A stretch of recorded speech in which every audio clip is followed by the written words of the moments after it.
Dans cette vidéo, je vais vous montrer comment est-ce que vous aurez pu réaliser la semaine passée un bénéfice de 10 fois votre investissement sur Boom1000. Ok, Boom1000, c'est un marché de dérives pour ceux qui ne connaissent pas, d'accord, les boom et les crash. Boom1000, il y a eu un beau trade, un beau buy qui a eu lieu sur Boom1000 et c'était une opportunité extraordinaire, d'accord. Je vais vous montrer en détail comment j'aurais pu faire l'analyse, comment je suis rentré et l'objectif, le point d'entrée, le stop loss, et vous expliquer mes raisons.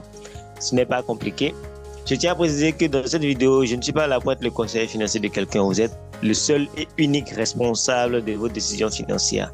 Je ne suis pas votre formateur, je ne vous dis pas faites ce que je fais, mais je vous partage mon expérience par rapport à ma connaissance actuelle. Donc, vous pouvez en tirer profit et peut-être ça va vous aider à évoluer. Je peux demain venir corriger ce que j'ai dit aujourd'hui parce que je continue d'apprendre tous les jours. Donc, chaque jour, il y a de nouvelles choses. Donc, par rapport à ma connaissance actuelle, voilà le travail que j'ai fait et je vous partage ça parce que mon objectif est simple, c'est de permettre aux gens d'évoluer dans le monde du trading sans avoir à souffrir, en fait, comme moi, j'ai eu à souffrir. Parce que c'est pas facile de se lancer seul. Je sais que je me répète à chaque fois, mais j'espère quand même vous aider avec cette vidéo. Donc, il s'agit de Boom1000. On va rapidement faire l'analyse. Donc, c'était Boom1000 en month par exemple, sur Boom1000, nous sommes dans une tendance haussière qui est bien claire. Ok, il n'y a pas de doute là-dessus, c'est une tendance claire. Une tendance haussière, on est en phase d'impulsion, d'accord? Donc, ça va former une tendance claire aussi quand on va aller en week. Et donc là, en week, vous voyez clairement aussi qu'on est dans une tendance haussière bien claire qui est aussi en phase d'impulsion, d'accord? Et cette tendance haussière, la phase d'impulsion de la tendance haussière devrait être normalement une tendance haussière de D1. Haussière ici, en fait, en D1. Et D1 également était dans le temps là, je pense, en phase de retracement. Donc, au moment où le trade a été pris, je pense que c'était ici. Voilà, donc le D1 était en phase de retracement. Donc, D1 avait retracé, était arrivé sur cette zone-là. C'était ce qui se passait en fait. Donc, sachant que moi, on fait une tendance haussière en phase d'impulsion, oui, quand tendance haussière en phase d'impulsion, D1 et en tendance haussière aussi, et le D1 avait fait un retracement, c'était clair en fait que ce retracement allait s'arrêter pour recommencer la hausse, puisque MOF n'a pas changé de direction et puis WIC aussi n'a pas changé de direction.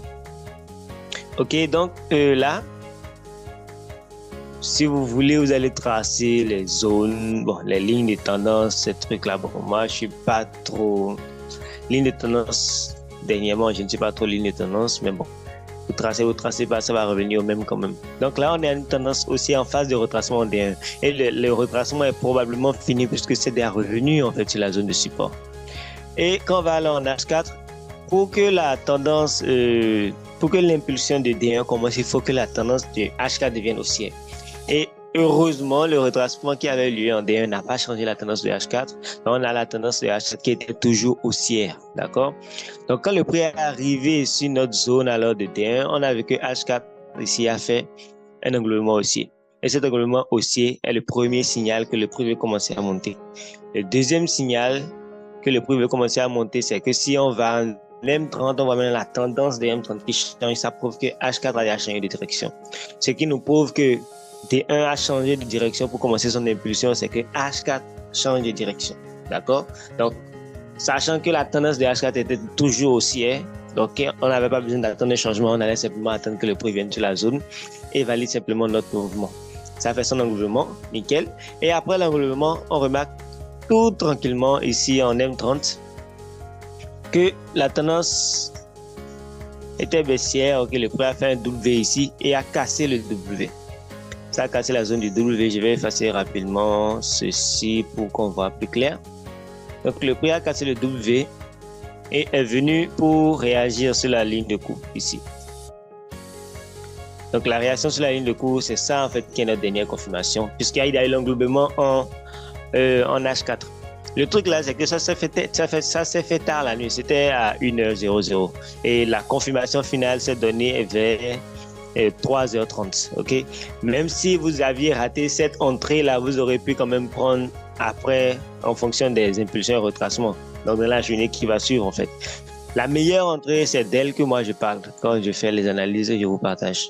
Donc là, la meilleure entrée c'était quoi? Après le retest qui a eu lieu ici, quand il y a eu l'englobement, ici en M30 maintenant, ça confirme que que H4 aussi a changé sa direction. Donc là, maintenant, on peut rentrer. Donc, je serais rentré à ce niveau-ci là exactement après la clôture de cet englobement haussier.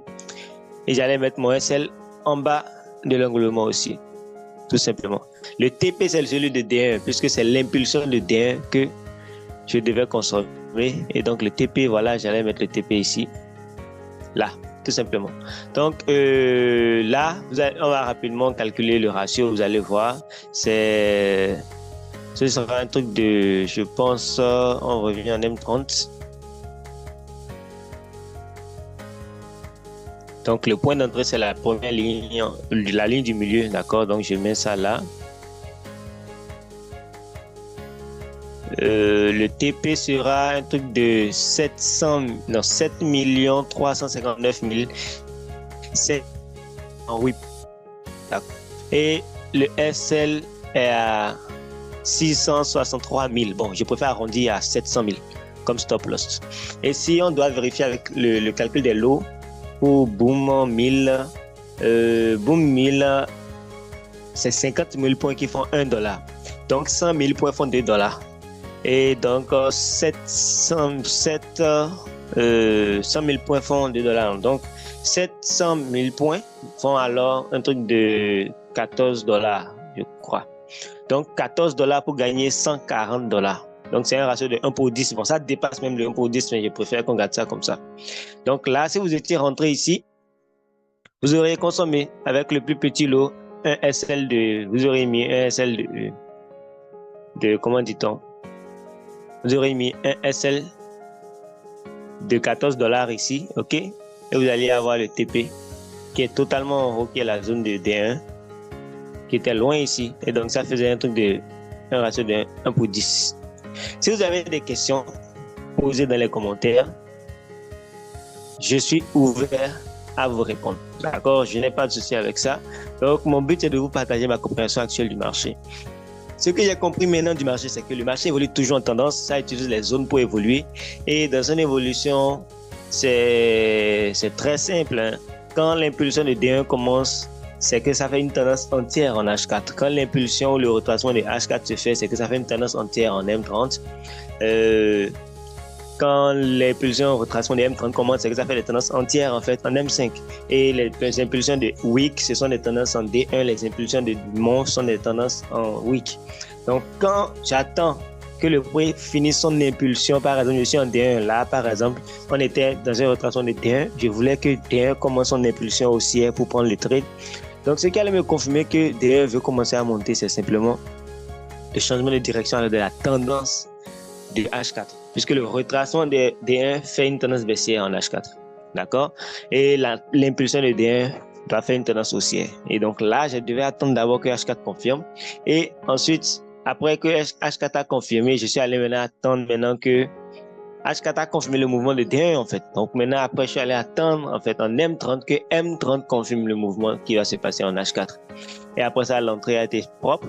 Le prix n'est pas vraiment revenu dedans. Direction de TP, ratio de 1 pour 10. Donc 10 fois ce que vous allez risquer là, vous allez gagner 10 fois votre investissement. Le trading, ce n'est pas compliqué.